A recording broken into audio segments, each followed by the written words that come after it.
हरे कृष्ण। ओम ज्ञानतिमिरान्धस्य ज्ञानाञ्जनशलाकया चक्षुरुन्मीलितं येन तस्मै श्रीगुरुवे नमः। श्रीचैतन्यमनोभीष्टं स्थापितं येन भूतले स्वयं रूपकदा मह्यं ददाति स्वपदान्तिकम्। जय श्री कृष्ण चैतन्य प्रभु नित्यानंद श्री अद्वैत गदाधर शिवासादि गौर भक्तवृंद।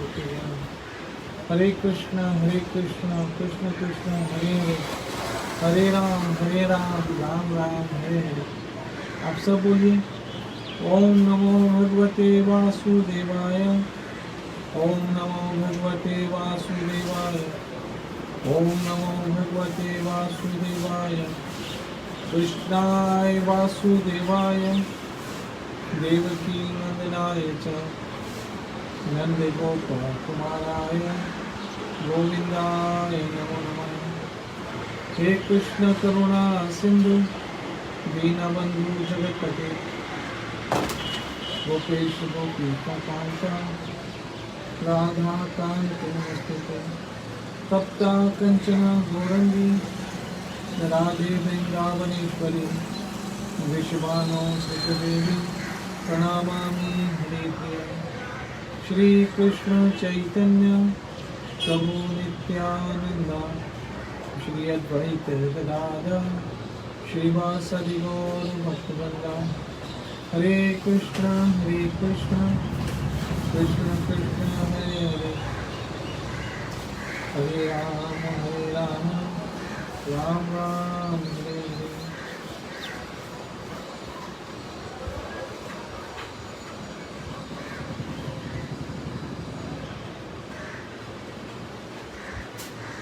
आज निर्जला एकादशी,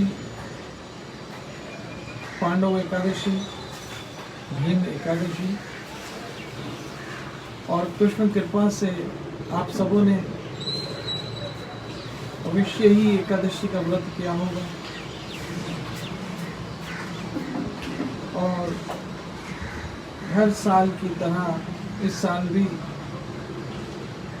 भगवत गीता का अखंड पाठ जैसे कि हम सब मिलकर आश्रम में, मंदिर में राधा वृंदावन चंद्र के समक्ष चरणों में बैठ के करते थे, आज भी हम वैसा ही करेंगे, लेकिन परिस्थितियों के अनुसार। आज हम मंदिर में बैठ के नहीं कर पाएंगे, बल्कि अपने घर ही को मंदिर समझते हुए भगवद गीता का पाठ करेंगे और पूरी भगवद गीता पढ़ेंगे, सुनेंगे आप सब। लेकिन उससे पहले आज निर्जल एकादशी है और इस निर्जल एकादशी का महात्म, निर्जल एकादशी की कथा।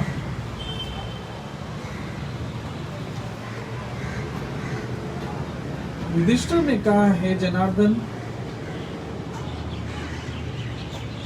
आप कृपा करके मुझे ज्येष्ठ मास के शुक्ल पक्षी एकादशी का वर्णन कीजिए। भगवान श्री कृष्ण बोले, हे राजन, इसका वर्णन स्वयं व्यास जी करेंगे। तब व्यास जी कहने लगे, दोनों ही पक्षों के एकादशियों को भोजन ना करें, अर्थात जो भी एकादशी होती है, चाहे शुक्ल पक्षी या कृष्ण पक्षी, दोनों एकादशियों का व्रत करना चाहिए। व्यास जी यहाँ पर ऐसे समझा रहे हैं और बता रहे हैं कि द्वादशी को स्नान करके इस तरह से जो हमें संकल्प करना चाहिए, इस तरह से संकल्प करा के ब्राह्मणों को भोजन करा के दान दक्षिणा करके एकादशी का संकल्प करना चाहिए और एकादशी का व्रत रखना चाहिए। ये सुनकर भीमसेन बोले, हे पितामह, मेरी एक बात सुनिए। राधा मेरे बड़े भैया युधिष्ठिर, माता मेरी कुंती, द्रौपदी, अर्जुन, निकुल और सहदेव, ये सब एकादशी का व्रत करते हैं और भोजन नहीं करते हैं, परंतु आप मुझे हमेशा ही कहते हैं कि व्रत कीजिए और एकादशी कुछ खाया ना करो, किंतु इन लोगों से यही कहता हूँ कि मुझे भूख सहन नहीं होती है। भीम को सब कहते थे कि देखो, माँ कुंती कहती थी, युधिष्ठिर कहता थे, अर्जुन, नकुल, सहदेव सब कहते थे कि आप एकादशी का व्रत रखो। लेकिन भीम हमेशा ये कहते थे कि मुझसे व्रत नहीं रखा जाता है, मेरे पेट में जठर अग्नि इतनी जलती है कि मुझे बहुत ज़्यादा भूख लगती है और मुझे भोजन करना ही पड़ता है।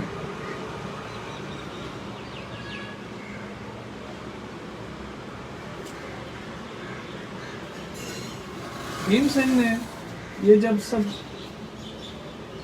बातें कही तब भीम बोले, हे बुद्धिमान पितामह, मैं आपके सामने सच्ची बात कहता हूँ, मैं एक बार भोजन करने का भी व्रत नहीं कर सकता, फिर उपवास तो बात ही क्या है। मेरे उदर में व्रत नाम का अग्नि सदा जलता रहता, अतः जब मैं अधिक खाता हूँ तभी वो शांत होता है। इसलिए हे महामुनि, मैं वर्ष भर में केवल एक ही उपवास कर सकता हूँ, जिससे स्वर्ग की प्राप्ति सुलभ हो तथा करने में कल्याण का भागी हो सके। हरे कृष्णा। अब उम्मीद करता हूँ आप तक आवाज़ सही तरह से पहुँचती होगी। तो ये कथा कुछ इस प्रकार से थी, मैं थोड़ा संक्षेप में, हो सकता आप तक आवाज़ ना आई हो, कि भीम और अर्जुन और सब लोग पांडव लोगों की ये कथा है। तो भीम ने कहा कि हे व्यास मुनि, मुझे कोई एक व्रत बताइए, क्योंकि मुझसे व्रत नहीं रखा जाता है, ना ही मुझसे भूख सहन हो सकती है। तो कोई एक ऐसा व्रत बताइए जिससे मैं साल में एक बार कर सकूं, बरस में एक बार कर सकूं, और जिससे मेरा कल्याण हो और मेरा भला हो।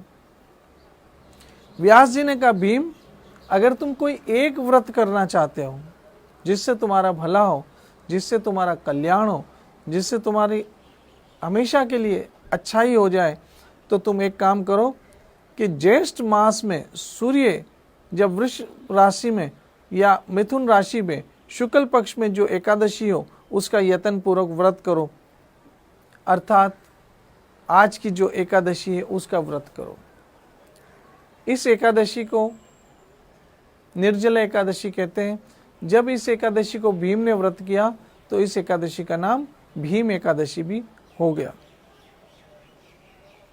इसका कुछ नियम इस प्रकार से है कि ये निर्जल एकादशी होती है, इसमें जल बिल्कुल नहीं लिया जाता है।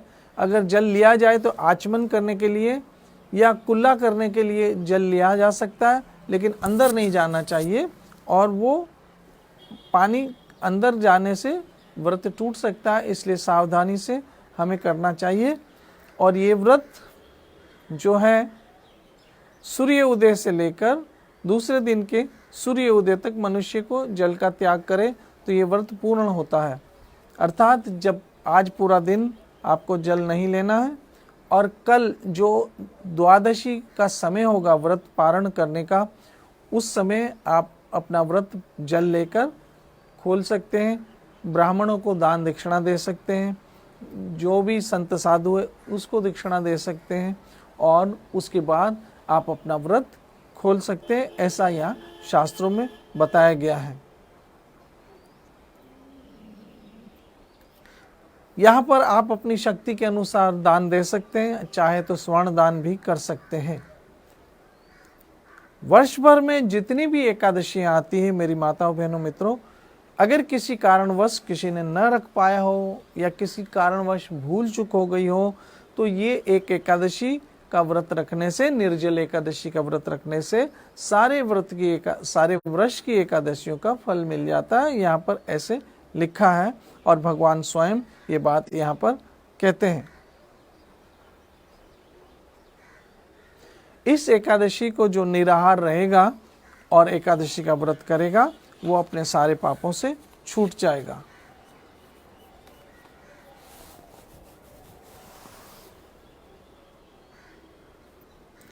एकादशी व्रत करने वाले पुरुष के पास कभी भी भयंकर रंग वाले, भयंकर दांत वाले, भयंकर आकृति वाले यमदूत नहीं आ जाते हैं। अंतकाल में पीताम्बरधारी, सौम्य स्वभाव वाले, हाथों में सुदर्शन धारण करने वाले और मन के समान विशाल गति वाले विष्णु दूत आकर यहाँ पर विष्णु भगवान के धाम में एकादशी का व्रत करने वालों को लेके जाते हैं। ऐसी यहाँ पे कथा पे आया है।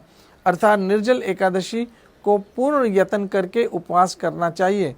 तुम भी सब पापों की शांति के लिए यत्न के साथ उपवास और श्री हरि का पूजन करो।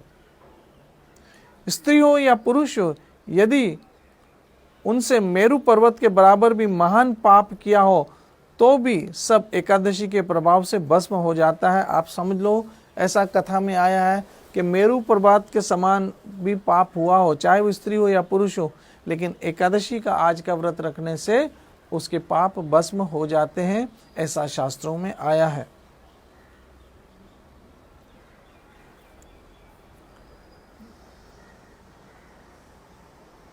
जो मनुष्य उस दिन जल के नियम का पालन करता है, आज के दिन जल नहीं पीना, ये नियम पालन करता है, वो पुण्य का भागी होता है।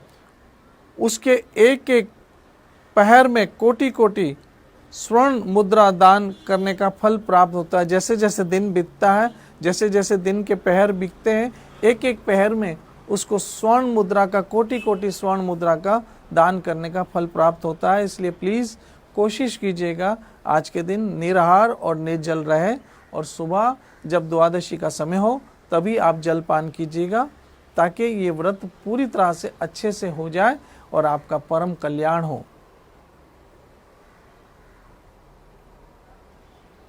मनुष्य निर्जल एकादशी के दिन स्नान, दान, जप, होम आदि जो भी करता है वो सब का सब अक्षय हो जाता है। आज के दिन जितना भजन करोगे, जो स्नान करोगे, जो दान करोगे, जो पुण्य करोगे, वो सब अक्षय हो जाता है। ये भी भगवान श्री कृष्ण ने कहा है। निर्जल एकादशी को विधि पूर्वक उत्तम रीत से उपवास करके मानव वैष्णव पद को, भगवान विष्णु के पद को प्राप्त कर लेता है। जो मनुष्य एकादशी के दिन अन्न खाता है, अन्न नहीं खाना चाहिए आज के दिन, बड़ा पाप होता है, ये से शास्त्रों में आया है।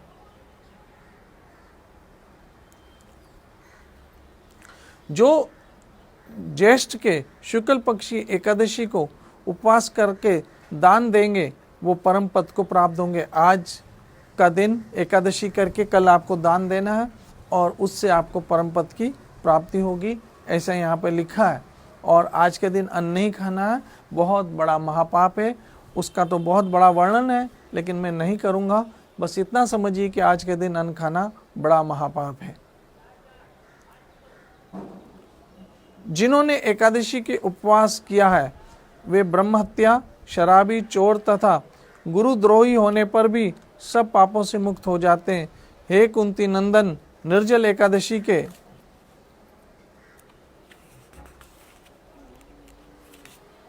दिन श्रद्धालु स्त्री पुरुष के लिए जो विशेष दान और कर्तव्य है उसे सुनो।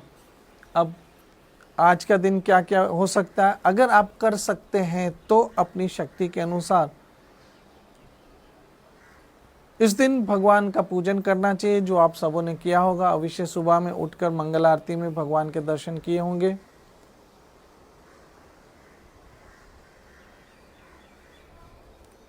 दान देना चाहिए, जलमयी धेनु का दान देना चाहिए अथवा प्रत्यक्ष धेनु या धृतमयी धेनु का दान करना चाहिए। प्राप्त दक्षिणा और भांति भांति के मिष्टानों यत्न पूर्वक ब्राह्मणों को संतुष्ट करना चाहिए।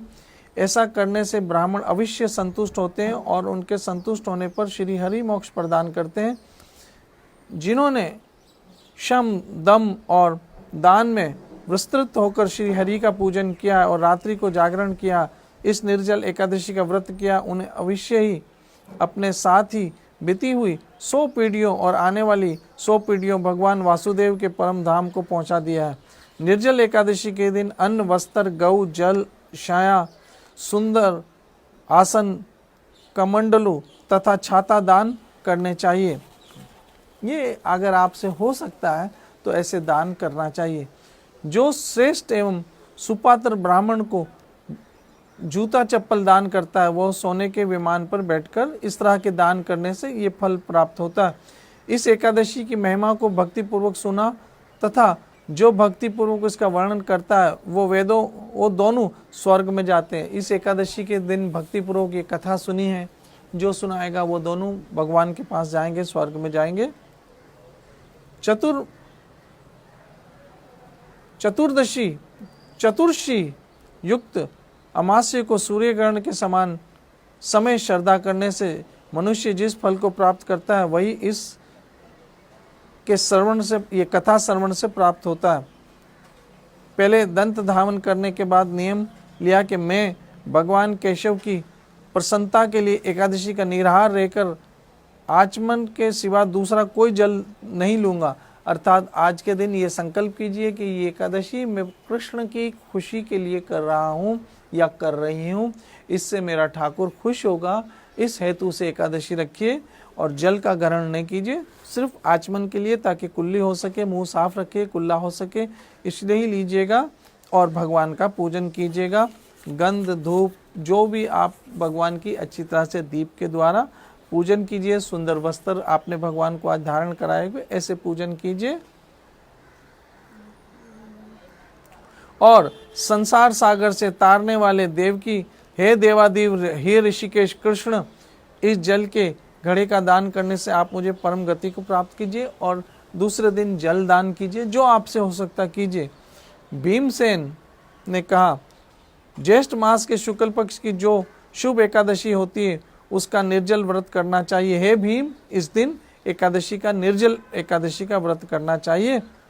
और इस दिन ब्राह्मणों को शक्कर के साथ जल के घड़े का दान करना चाहिए। ऐसा करने से मनुष्य भगवान विष्णु के समीप पहुंचकर आनंद का अनुभव करता है। तत्पश्चात द्वादशी के दिन ब्राह्मणों को भोजन करा के बाद स्वयं भोजन करे। इस प्रकार पूर्ण रूप से पाप नाशनी एकादशी व्रत करता है, वो सब पापों से मुक्त हो जाता है और अनायम पद को प्राप्त होता है। यह सुनकर भीमसेन ने भी इस शुभ एकादशी का व्रत आरंभ कर दिया। तब से इस श्लोक में पांडव द्वादशी या भीम के नाम से प्रख्यात हो गई। ये कथा यहीं पे मैं विराम करता हूँ। अब जैसे कि हर साल का नियम है कि हम आश्रम में भगवद गीता का पूरा पाठ करते हैं और उस पाठ करने के बाद हम कीर्तन भी करते हैं। तो आज जो है, हर साल की तरह भगवद गीता का पहला अध्याय मैं ही पढ़ता हूँ। तो आज भी मैं भगवद गीता का पहला अध्याय पढ़ूँगा। नियम अनुसार आप सब सुनिए। हम जहाँ रहें, जिस हाल में रहें, लेकिन साथ हैं। मैं आपके साथ हूँ, अवश्य आप मेरे साथ हैं। और हम सब मिलके जैसे हर साल भगवद गीता का अखंड पाठ करते थे, आज भी मैं ऐसे ही कर रहा हूँ। बस पहला अध्याय मैं पढ़ रहा हूँ, बाकी आप अपने अपने घरों पे भगवान ऋषिकेश, माधव, कृष्ण का ध्यान करके इस पूरे भगवद गीता का पाठ कीजिएगा या सुनिएगा। मैं यहाँ पर पढ़ता हूँ पहला अध्याय। कुरुक्षेत्र की युद्ध स्थल में सैन्य निरीक्षण। धृतराष्ट्र ने कहा, हे संजय, धर्मभूमि कुरुक्षेत्र में युद्ध की इच्छा से एकत्रित हुए मेरे तथा पांडव के पुत्रों ने क्या किया? संजय ने कहा, हे राजन, पांडु पुत्र द्वारा सेना की व्यूह रचना देखकर राजा दुर्योधन अपने गुरु के पास गया और उनसे ये शब्द कहे, हे आचार्य, पांडव पुत्रों की विशाल सेना को देखें, जिसे आपके बुद्धिमान शिष्य द्रौपद के पुत्र ने इतने कौशल से व्यवस्थित किया है। इस सेना में भीम तथा अर्जुन के समान युद्ध करने वाले अनेक वीर हैं। यथा महारथी युयुधान, विराट तथा द्रुपद है। उनके साथ ही दुष्टकेतु, चेकितान, काशीराज, पुरोजित, कुंतीभोज, तथा शौर्य जैसे महान शक्तिशाली योद्धा है। पराक्रमी युधामन्यु, अत्यंत शक्तिशाली उत्तमभोजा, सुभद्रा का पुत्र तथा द्रौपदी के पुत्र, ये सभी महारथी हैं। किंतु हे ब्राह्मण श्रेष्ठ, आपकी सूचना के लिए मैं अपनी सेना के उन नायकों के विषय में बताना चाहूँगा जो मेरी सेना को संचालित करने में विशेष रूप से निपुण हैं। मेरी सेना में स्वयं आप, भीष्म, कर्ण, कृपाचार्य, अश्वत्थामा, विकर्ण तथा सोमदत्त का पुत्र भूरिश्रवा आदि जो योद्धा युद्ध में सदैव विजयी रहे हैं। इससे अन्य अनेक वीर भी हैं जो मेरे लिए अपना जीवन त्याग करने के लिए उद्युक्त है। वे विविध प्रकार के हथियारों से सुसज्जित हैं और युद्ध विद्या में निपुण हैं। हमारी शक्ति अपरिमेय है और हम सब पितामह द्वारा भलीभांति संरक्षित हैं, जबकि पांडवों की शक्ति भीम द्वारा भलीभांति संरक्षित होकर भी सीमित है। अतएव सैन्य व्यूह में अपने अपने मोर्चों पर खड़े रहकर आप सभी भीष्म पितामह को पूरी पूरी सहायता दें। तब कुरुवंश के वयोवृद्ध परम प्रतापी एवं वृद्ध पितामह ने सिंह गर्जना की सी ध्वनि करने वाले अपने शंख को उच्च स्वर से बजाया, जिससे दुर्योधन को हर्ष हुआ। तत्पश्चात शंख, नगाड़े, बिगुल, तुरुही तथा शिंगी सहसा एक साथ बज उठे। ये समवेत स्वर अत्यंत कोलाहलपूर्ण था। दूसरी ओर से श्वेत घोड़ों द्वारा खींचे जाने वाले विशाल रथ पे आसीन कृष्ण तथा अर्जुन ने अपने अपने शंख बजाए। भगवान कृष्ण ने अपना पंचजन्य शंख बजाया, अर्जुन ने देवदत्त शंख तथा अति भोजी एवं अति मानवीय कार्य करने वाले भीम ने पौंड्र नाम का भयंकर शंख बजाया।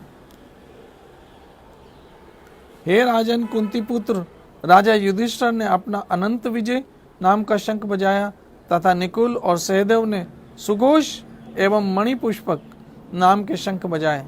महान धनुर्धर काशीराज, परम योद्धा शिखंडी, धृष्टद्युम्न, विराट, अजय, सात्विकी, द्रौपदी के पुत्र तथा सुभद्रा के महाबालु पुत्र आदि ने सब ने अपने अपने शंख बजाए।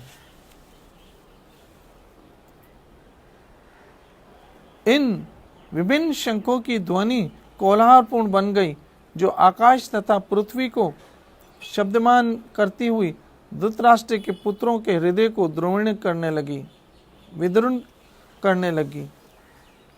उस समय हनुमान से अंकित ध्वजा लगे रथ पर आसीन पांडव पुत्र अर्जुन अपना धनुष्य उठाकर तीर चलाने के लिए उद्यत हुआ।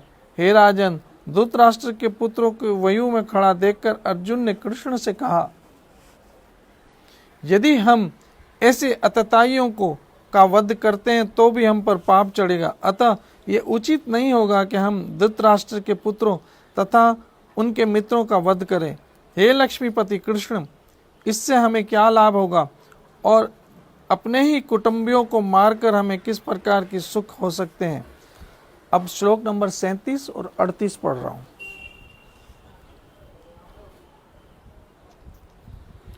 हे जनार्दन, यद्यपि लोभ से अभिभूत चित्त वाले ये लोग अपने परिवार को मारने या अपने मित्रों से द्रोह करने का कोई दोष नहीं देखते हैं, किंतु हम लोग जो परिवार के विनिष्ट करने में अपराध देख सकते हैं, ऐसा पाप में क्यों प्रवृत्त हो।